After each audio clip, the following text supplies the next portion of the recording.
Elite Dangerous Ascendancy is the brand new update coming to Elite later this year. In fact, it's going to be releasing on the 22nd of October. It includes the Powerplay 2 update. It also includes the new ship, the Mandalay, which you can see on the screen right here. So I'm going to talk about both of these aspects of the update, and we'll begin with the Mandalay. So this ship was announced last month, but this is the first time we've actually seen it in action. Here is, well, there's quite a bit of footage on the screen. And by the way, all of this was sent over by Frontier to me as a part of the Elite Dangerous Partner Program. So the Mandalay is a purpose-built ship for exploration. Frontier have recognised that many people really do aim for a maximum jump range when it comes for exploration or to exploration, and that means ultimately a lot of people settle on the Anaconda. Unfortunately, that means sacrificing manoeuvrability, which isn't really ideal when it comes to exploration. So the Mandalay bridges that gap, and it offers the best of both worlds. When optimised, it does surpass the Anaconda in jump range and offers the agility of much smaller ships. This means you can venture deep into uncharted space without really feeling like you're piloting a huge big brick. So, quite obviously, and perhaps expectedly, this places the Mandalay right at the top in the tiers in terms of jump range in all categories of exploration. It outperforms all the other ships, allowing you to reach those distant stars where previously you just might not have been able to reach, or simply had to do more jumps to actually get there. It's also got a pretty nice cockpit view there, hasn't it? Look at that footage where you can see it down below your feet. Typical, really nice exploration type of view. So in terms of manoeuvrability, Frontier say that the Mandalay is at least as nimble, if not more so, than the Diamondback Explorer. It's also, like all the other new ships, comes outfitted with the ability for Super Cruise Overspeed or Overdrive. And whilst it's certainly the slowest in all the recent ships when it comes to SCO, it nonetheless though does have the capability, which makes for a great exploration addition. In terms of outfitting, it comes with size 6 internal slots and matches the fuel scooping performance of the Asp Explorer. So that means pretty quick refueling times, doesn't it, and less downtime. The optional internals include 3 size 1 slots, 1 size 2, 2 size 3s, 2 size 4s, 1 size 5 and a size 6 space as well. So yeah, it's a pretty versatile configuration, and you're able to outfit your ship with multiple SRV bays as well, and not to forget the Guardian FSD booster. Now, in terms of combat, obviously this isn't a combat ship, it's an exploration ship, but it's not entirely defensive. It has 4 medium and 2 small hardpoints, and these are placed in optimal positions to allow you for good coverage. 2 on the aft section, in the centre, 2 under the wings, close to the body, and 2 besides the cockpit. So it's really something that will allow you to at least do a little bit of combat, at least defend yourself a little bit. Although I think if you're really pressed, if you're really faced up against some harsh danger, then you're probably going to be in trouble. Although that said, this is probably where the ship's agility will really come into the fore and allow you perhaps to escape situations that you might not be able to do so in other exploration ships. Now, this does have a multi-crew seat. It has room for 2 people, including you, so you can bring someone else along with you. Unfortunately though, there's no room for a fighter bay on board the Mandalay, although, like we said, it does have room for SRVs.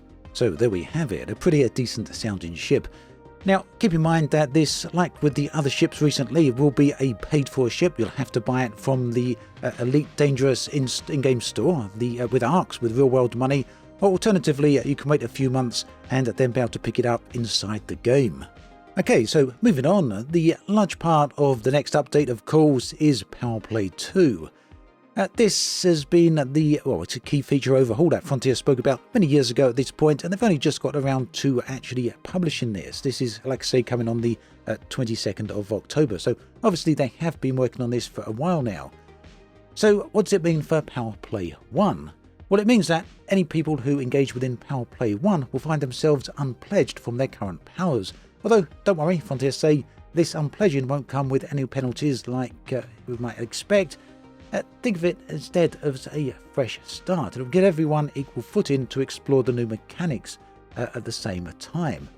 So the landscape of the galaxy, the political landscape of the galaxy, is certainly going to change, but it will remain familiar. Frontier say about 99% of systems will stay under the same powers that they currently belong to in Powerplay 1.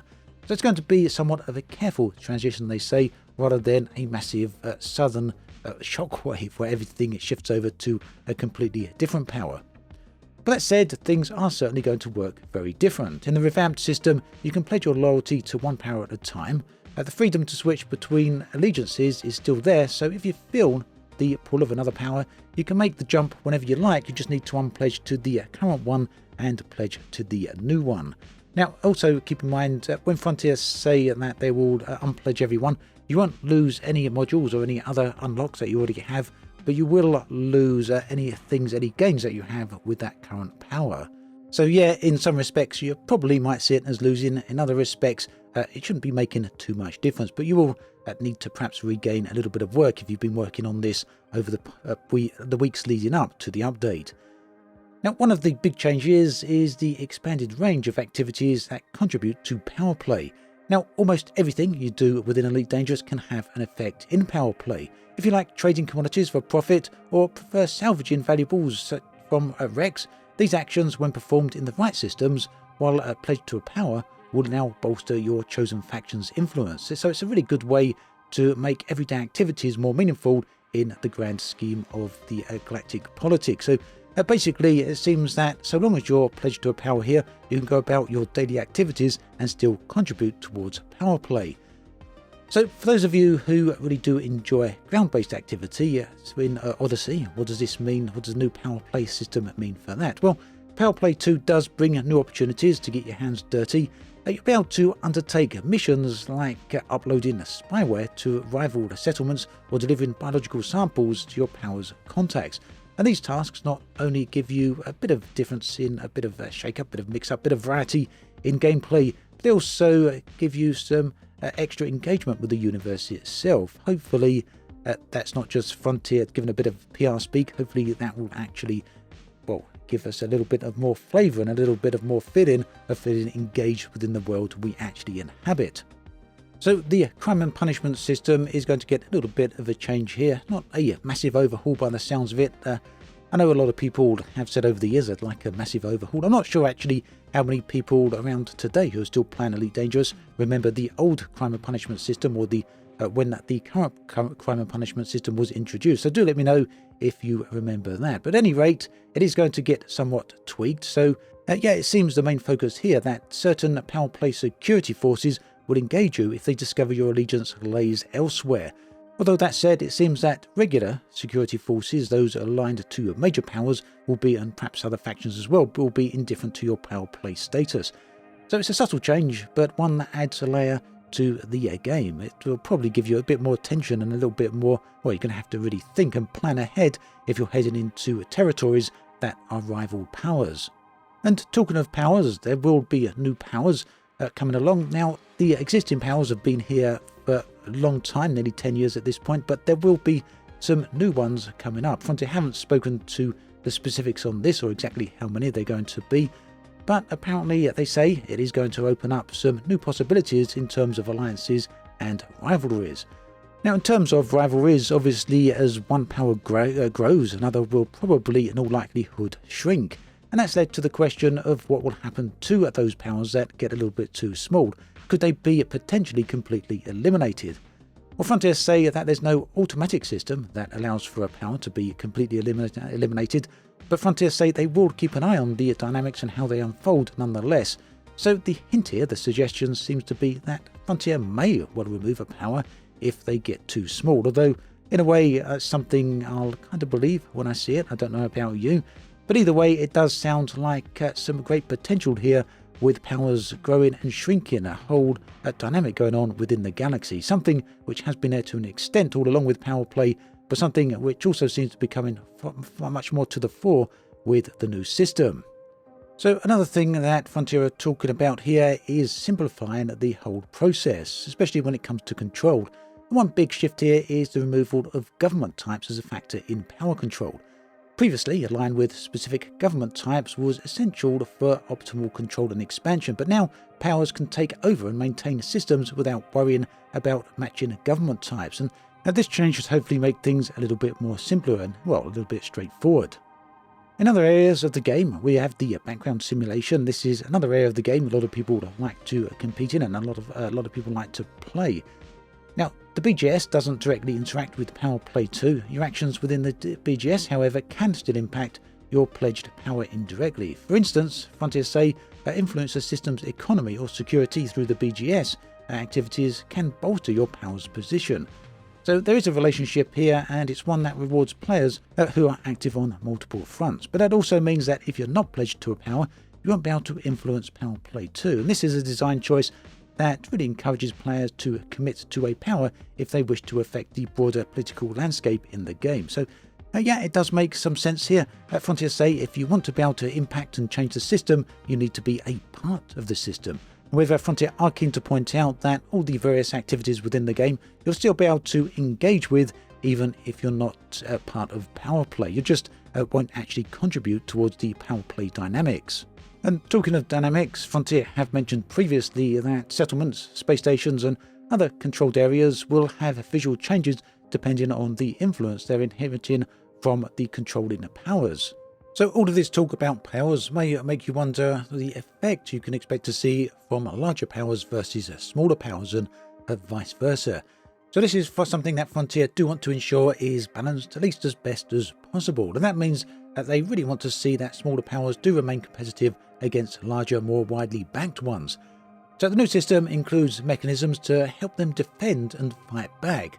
Larger powers may have more territory, that means they will be spread a bit more thin, or perhaps they'll have more fronts to defend, and this could make them susceptible to coordinated attacks. Meanwhile, the smaller powers would obviously have a smaller footprint, thereby making them perhaps a little bit more isolated and maybe a little bit more protected.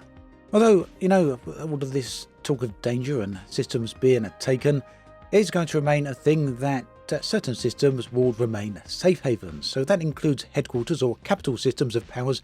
These will be immune to Powerplay actions, and I think there'll be very few people out there, if any, that are actually surprised by this. And ultimately what this means is that it does give a stable point of contact for power-related activities. You'll always know that the headquarters or home system is always going to be safe, it's always going to be there. In terms of squadrons, squadrons are going to continue to interact with Powerplay much as they did before, but with a bit of a change here. Minor factions and powers are now going to be uncoupled, and that means your squadron can align with a minor faction that's different from your power's superpower alignment. So yeah, there's going to be a lot more flexibility here. What does all of this mean for rewards?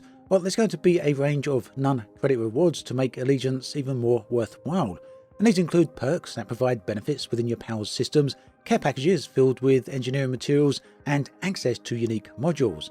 Interestingly, every power now offers all of the unique Powerplay modules, which you'll unlock as you climb the loyalty ranks. The order in which you receive them varies by power, adding a slight variation in how these actually unlock, and that might influence the allegiance you choose to have when it comes to the power you want to commit to.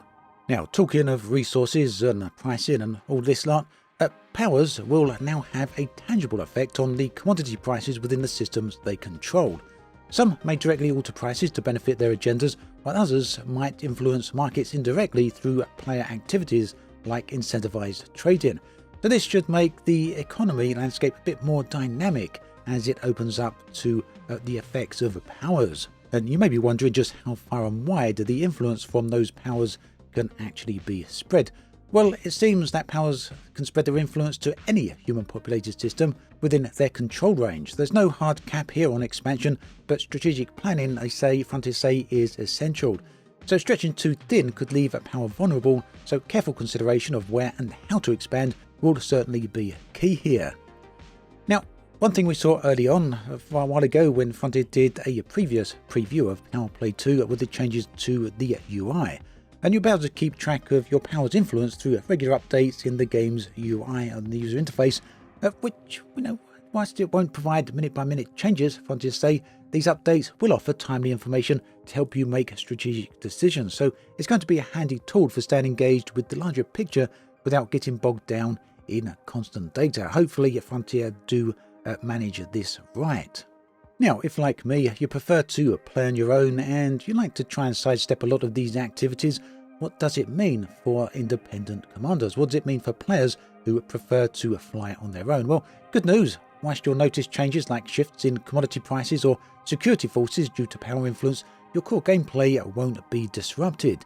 You might be witness to some big battles going on between the various powers, and that could add to a different layer to the galaxy there, the tapestry that you play against, but ultimately you won't be forced to participate. Although Frontier do say there hopefully should be some organic conflicts and changes here. Powerplay 2 does include new conflict zones and unidentified signal sources, and these will be specific to Powerplay activities. The idea here is that conflicts over key resources or strategic locations will emerge naturally based on player actions. So if all of this is to be believed, then the idea is that Frontier are putting more control of the galaxy into player hands. Now, if you are committed to a particular power and you decide to switch powers, the main penalty for that is going to be the loss of your loyalty ranks and associated perks. You need to rebuild your reputation and unlock modules again from scratch with the new power that you decide to commit to, but beyond that, there's no additional penalties, so you are free to explore different powers and switch between them as and when it suits you, and whichever really suits your playstyle. As for Thargoids, well, Thargoids are going to remain a presence in the galaxy, and Thargoid invasions, in the face of Thargoid invasions, powers will retreat from affected systems. Just like any human faction, after the threat is neutralized, powers must convince the local population and governments to allow them back in. And this will add an element to Powerplay that really is outside of players' control, because ultimately it will be impacted by the threat of the aliens that are out there. So that's a bit of a summary of Powerplay 2. Now, it's perhaps not quite as in-depth as I would like to have gone with this. Frontier have given a lot of information here, and unfortunately they sent this through fairly late in the afternoon and didn't give a whole lot of time to really produce a higher quality video. But nonetheless, I wanted this information out there, and it's something we can certainly revisit in more depth and in more detail as the weeks go on. Certainly, if this is something you'd like to hear more about, do let me know, and we can perhaps deep dive into what all of this means to Elite Dangerous as as the update arrives. What impact will it mean to the game and overall? So yeah, pretty long video. Thanks for watching this video all the way through. There is another video on the screen here if you want to check that one out. Thanks for watching. Do take care, and I'll catch you next time.